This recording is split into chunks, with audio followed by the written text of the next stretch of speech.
So after some time away from video game collecting due to work and school, I finally had some time to take a look at my collection, and I've been collecting sort of here and there, not too much, just things to kind of round out my collection or things I would really like to have. After some time away from that and just coming back to the whole market game and collecting aspect of video game collecting, I've found that there are some games in my collection that I would have never in a million years thought that they would really garner as much interest and price increases as they have recently. So in today's video, I want to go over some of the more stranger, interesting, kind of obscure games whose prices have gone up in value, which surprised me. Now, I'm not going to really be talking about games that everybody wants in their collection or are kind of staples in everyone's collection, Chrono Trigger, Fire Emblem. Rather, today I want to talk about the games that are obscure and, like I said, don't have that garnered attention or garnered value in the community as these games have with Chrono Cross or Chrono Trigger, a lot of the big name titles whose value have held throughout time. Now the first game I want to talk about are going to be the first one and its sequel, and that is Dragon Quest Monsters Joker and Dragon Quest Monsters Joker 2. These games really surprised me when I came back to kind of look at the value of some of my collection, and they surprised me when I saw that a game historically $15 to $20, Dragon Quest Monsters Joker, is now about a $30, $40 game. And the one that actually blew me away the most of the two is obviously the sequel. Now the sequel didn't really sell as well as the first one or other games in the Monster series, which is like Dragon Warrior Monsters and Dragon Warrior Monsters 2 on the Game Boy Color. This game really didn't sell as well as those did, and I guess I can understand why this game's value has gone up. It is probably about a $120, $130 game now. When I got it, it was $30. So that's a come up for me. And what's really cool is at my local game store, I was able to find the strategy guides for both $5 each. I was really blown away when I saw these. They were just like hanging out right there. And I saw, hey, why not just add these to my collection? But yeah, Dragon Quest Monsters Joker 1 and 2 really surprised me with their value increase. It's probably because of the new Dragon Quest game coming out, and people are going back to try to play the other games, which leads me to my next game. Another game in the Dragon Quest series, Dragon Quest VIII, Journey of the Cursed King. Now this game actually surprised me when it was a game I hadn't touched for a really long time. I was actually cataloging my entire collection, well, the majority of it really. I still have yet to get around to my Game Boy and Game Boy Advance games to like put them into like a catalog of the games that I own and their prices. So as I was cataloging my games, a game that I probably was the only one in my entire city who really went out to pre-order and buy this game. I actually got this game, and even though it wasn't a pre-order, I got it at GameStop. The guy behind the counter was like, "Did you pre-order?" And I said, "No." He's like, well, we have a ton of extra of these. Do you want one?" He gave me a 3DS carrying case. It was kind of like a baggie, which has the Dragon Quest VIII logo on it with, I think, some of the characters. And on the other side, it's like a felt cleaning cloth bag. It has like the map on it. Let me pull it up. Yeah, here it is. It's this one. I got my I think my Samus Returns 3DS in here. Yeah, so it's got the Dragon Quest VIII, and on the other side it's the map and the slime. So he just gave it to me. I think it was supposed to be a pre-order bonus, but because no one pre-ordered it, they had a ton extra of these, and he's like, "Here, just take this." I think it was like $40 at the time. I never got rid of it or traded it off since.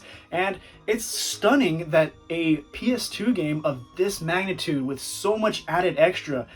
They had the Dragon Arena, the Monster Arena, where you can play Pokemon style battles with the monsters that you've collected, 2 new characters, and an expansive world with, I think it's easily a 60 to 80 hour game, which I've spent so much time on the PS2 version. Super happy to have this when it finally came out, cataloging my games, and I saw this game's value is now around $120 to $125. It's insane to see how some of the 3DS games, it's just popping up into value, which I guess we'll stay on to the theme of handhelds right now.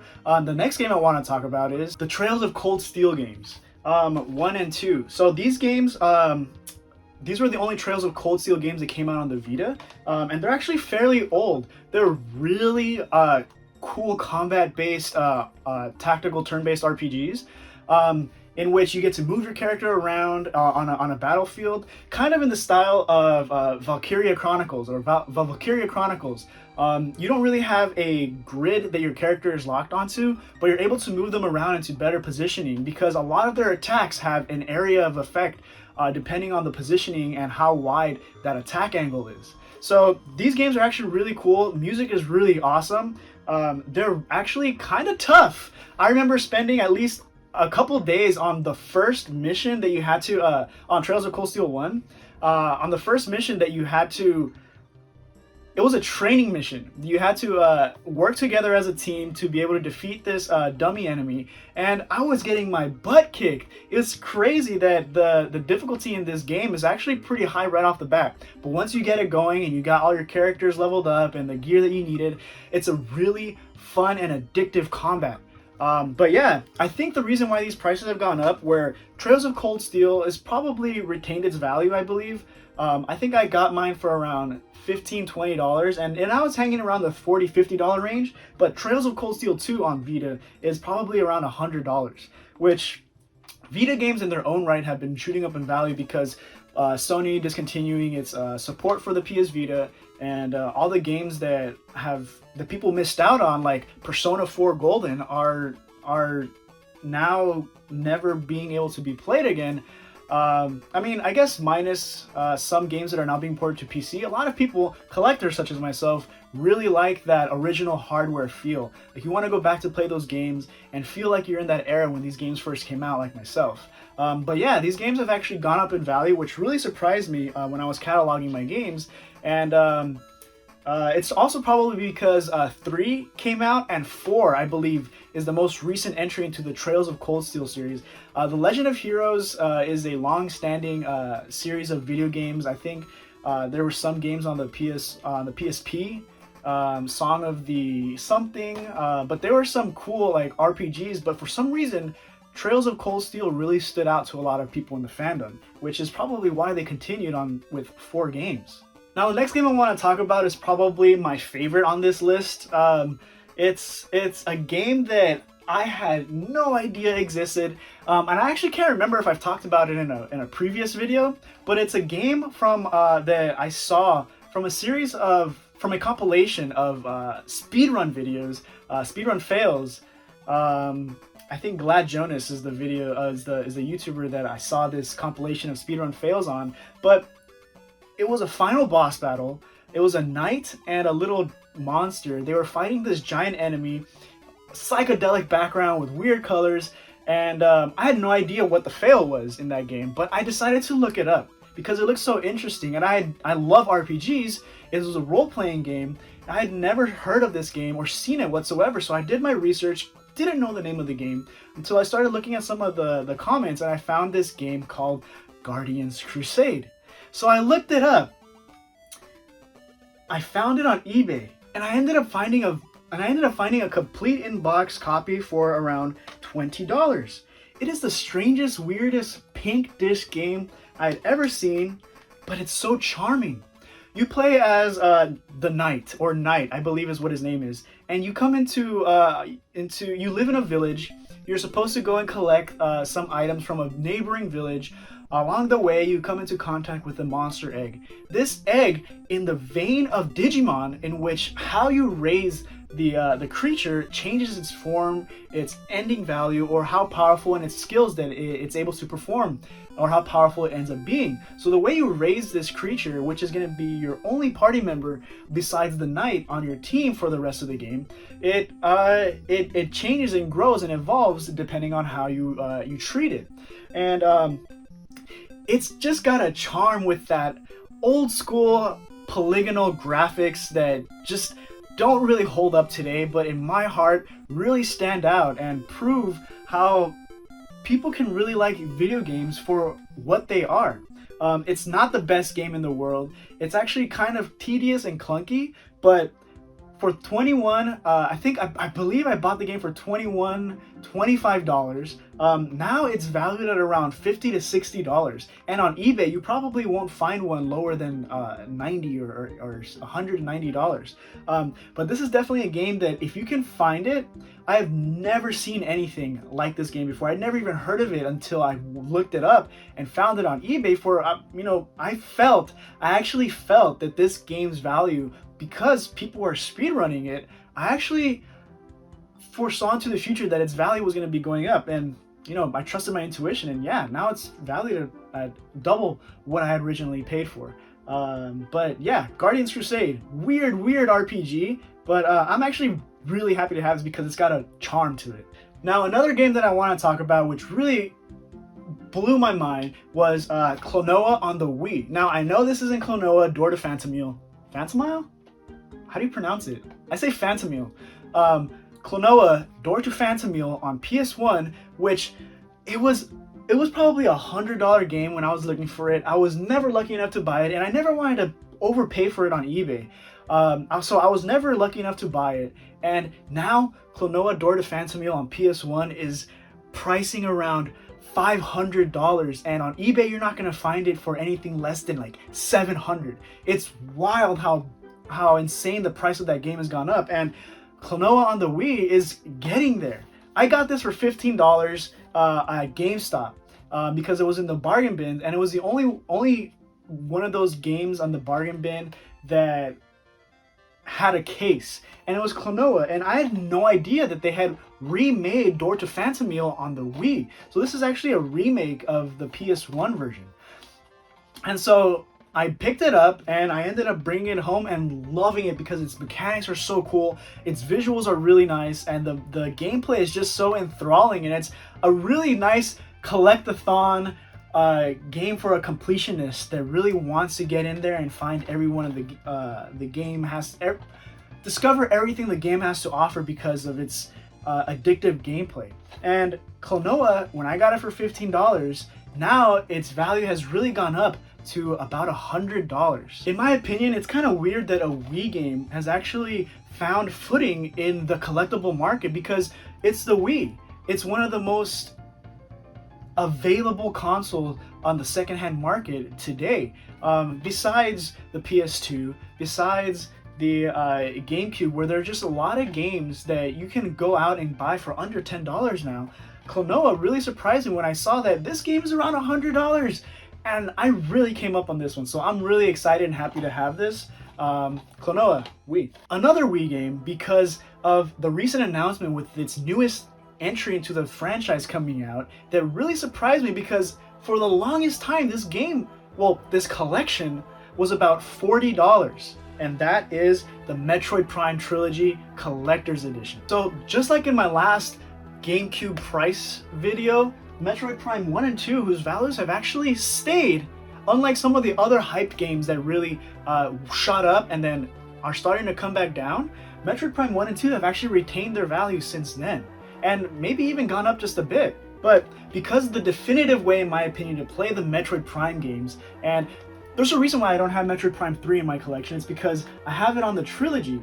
The definitive way to play them is probably on the Wii, and if they ever decide to put the Trilogy onto the Switch, which I think is why they decided to do Skyward Sword first, to see how the Joy-Con control works, which I'm loving it. I'm having a lot of fun playing Skyward Sword. The way it was meant to be played, it's very responsive and actually very intuitive. And I think if they port the Trilogy onto the Switch, it's gonna work out really well, especially with Metroid Prime 4 kind of looming in the distance and the announcement of Dread.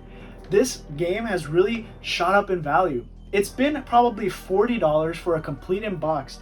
Nothing really It's one of those games where you see it in the background, it's on your collection list, but you don't really jump at the chance because it's so widely available and you can just get it anywhere. Now it's valued at around $150 complete, and I'm so happy that I was at my local game store one day, I happened to see it, and it was there. It was the only one of its copy. Consecutive visits, I saw more show up, and it never went up in value until recently with the Metroid Dread's announcement, and the ability to be able to play this game the way the games that they were meant to be played really, I think, helps solidify its value. Now, the next game I want to talk about is a game whose value, it's gone up, but not to the point where it's just scary to pick it up. And this is a game that I highly recommend that as a collector, and if you are a collector, to go out and pick it up, because I believe that this game's value is going to be going up, and that is Ever Oasis. So Ever Oasis was traditionally around a $15 to $20 game, and now it's being valued at around $40, $45. Its price has gone up, and this is Grezzo's first entry into video game development from the ground up. Grezzo is the team that helped port the Ocarina of Time to the 3DS and Majora's Mask to the 3DS. This was like the first steps into what is their first foray into original development from the ground up. Ever Oasis really reminds me of a cross between Animal Crossing, The Sims, and Monster Hunter, in which it's an action adventure RPG, but at the same time you're trying to develop a town in the middle of this desert, and you're trying to recruit more villagers to come and help create and build this town. It reminds me of a lot of My Life as King. And that's a random WiiWare title that sadly is no longer available, but I was able to pick it up just before the Wii shop closed. It's Final Fantasy, My Life as King. You can't find that anywhere anymore, but it reminds me a lot of like a building like simulator. Sorry, not The Sims, SimCity.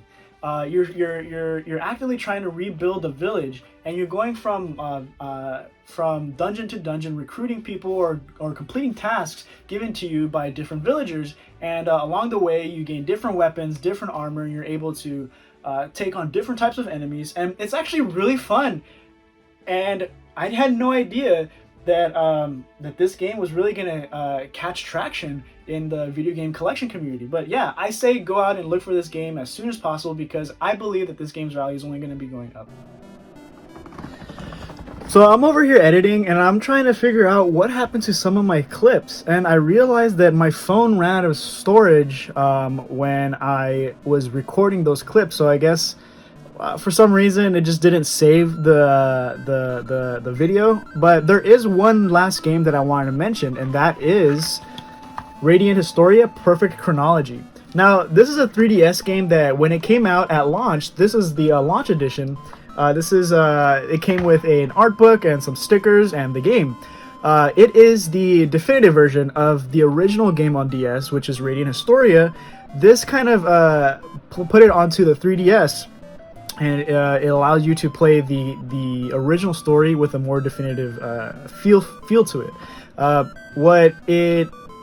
Its value was at launch was $40, and it stayed consistently throughout its life cycle at $40. Even the launch title stayed at $40. But with the launch edition, with the stickers and everything in it, it wasn't until actually probably this past month that I saw its value increase for whatever reason. Radiant Historia is a really cool RPG. It's a tactical, turn-based combat style, but it's got a cool mechanic where some enemies and yourself in your own party, you gain advantages and disadvantages depending on how close you are to your opponents. So you have abilities that push your opponent away if they're like melee-based opponents, or you have opponents that are archers or like long-range opponents that you can draw them in and be able to do damage that way.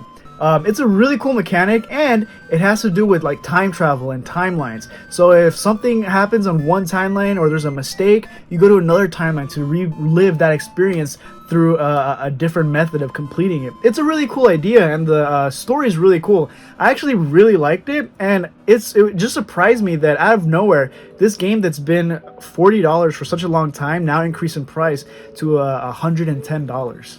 So I had an ending clip recorded and everything, but I'm just gonna have to do it this way. And until next time, what do you guys think is gonna be the next console whose price is gonna jump up in whose games are going to jump up in price? Or what game in your collections do you feel have surprised you in its increase in prices? Let me know in the comments, and until next time, I'll see you later.